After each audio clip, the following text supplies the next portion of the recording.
kaitannya dengan tentang aurat itu.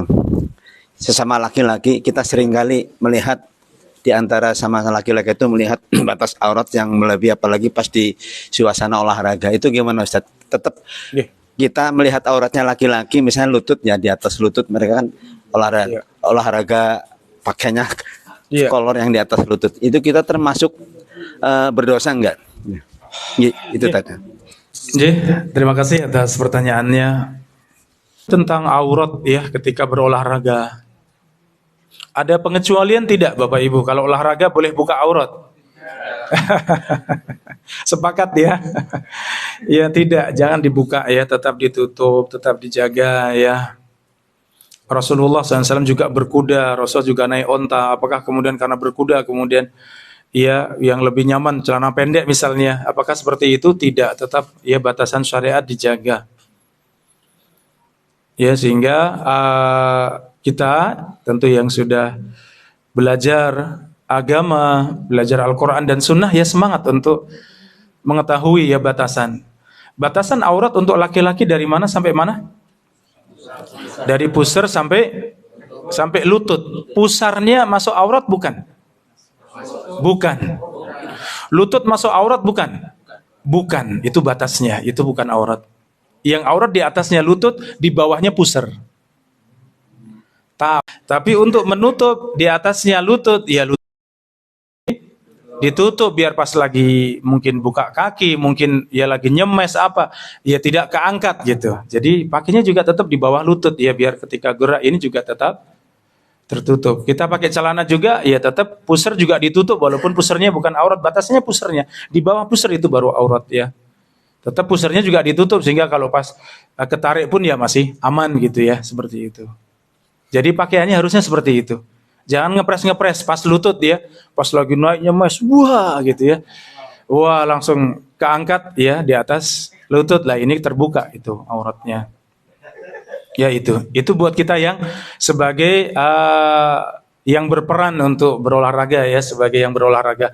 Adapun kita nonton bagaimana, nonton bola, nonton turnamen badminton di televisi bagaimana? Padahal pakaian mereka seperti itu. Ya secara hukum kita tahu itu aurat, itu tidak boleh. Ya. Tapi terlanjur seneng ya Ustadz misalnya. Ya, perbanyak istighfar kalau memang ya iman Anda masih di situ ya. Kalau iman kita masih di situ ya perbanyak istighfar. Ya. Tapi kalau iman kita sudah lebih besar daripada nonton begitu, mending baca Al-Quran misalnya. Wah, malah jelas pahalanya.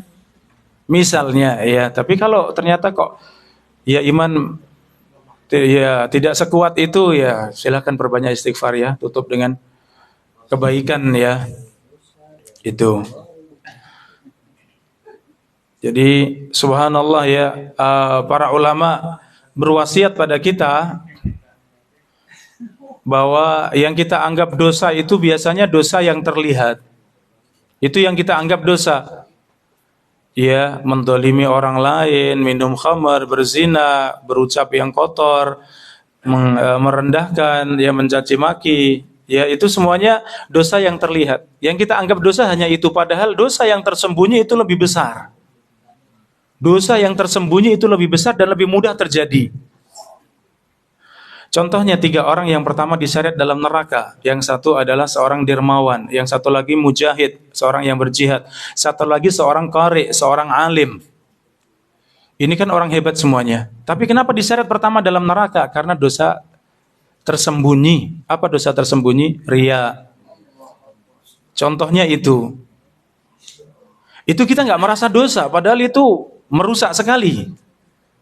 Iya, makanya kita, kok Nabi sampai beristighfar 70 kali, kenapa? Nabi sampai beristighfar 100 kali dalam sehari semalam, kenapa? Kita merasa apakah Rasulullah berbuat dosa? Ya, kalau beliau jelas terjaga, beliau maksum. Tapi itu contoh buat kita semuanya, bahwa kita ini banyak sekali ya, kita dosa yang tersembunyi itu ya, kita bicara saja. Kadang kan kita bicara pengen tampak di hadapan yang lain, ya tidak? Kadang kita bicara pengen menguasai, ya tidak? Kadang kita bicara biar terlihat kita paling pengalaman, ya tidak? Kita bicara kadang biar ketahuan kalau kita itu paling hebat ibadah misalnya, ya tidak? Padahal itu dalamnya ada dosa apa namanya? Dosa tersembunyi. Yang kita nggak merasa itu menghancurkan, itu merusak ya. Ya seperti itu. Jadi mengingat yang tadi masalah aurat tadi ya, artinya saya menyebutkan ya dosa seperti itulah.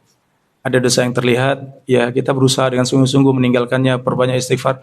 Apalagi dosa yang tersembunyi tadi, yang kadang kita nggak merasa, ya kita nggak merasa padahal ya keseharian kita itu sangat dekat dengan namanya riya, namanya pengen dipuji, pengen kita terlihat baik dan seterusnya, itu mudah sekali dan itu dosa yang kita nggak pernah merasa itu dosa.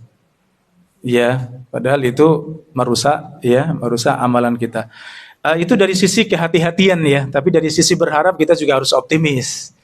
Ya, jangan kita dibawa untuk murung terus, sedih terus, bukan. Ya, kita juga optimis, minta sama Allah, ya Allah, ampuni dosa-dosaku. Doa untuk selamat dari syirik akbar dan syirik asghar, kemarin kita bahas apa doanya? Allahumma inni a'udzubika an usyrika bika syai'an wa ana a'lamuhu wa astaghfiruka lima la a'lamuhu. Ya Allah, aku mohon ampunan kepadamu dari syirik yang aku ketahui dan aku beristighfar padamu dari syirik yang tidak aku ketahui. Ya, itu selalu panjatkan doa itu ya. Iya, mudah-mudahan kita Allah jaga semuanya ya. Wallahu taala a'lam bishawab.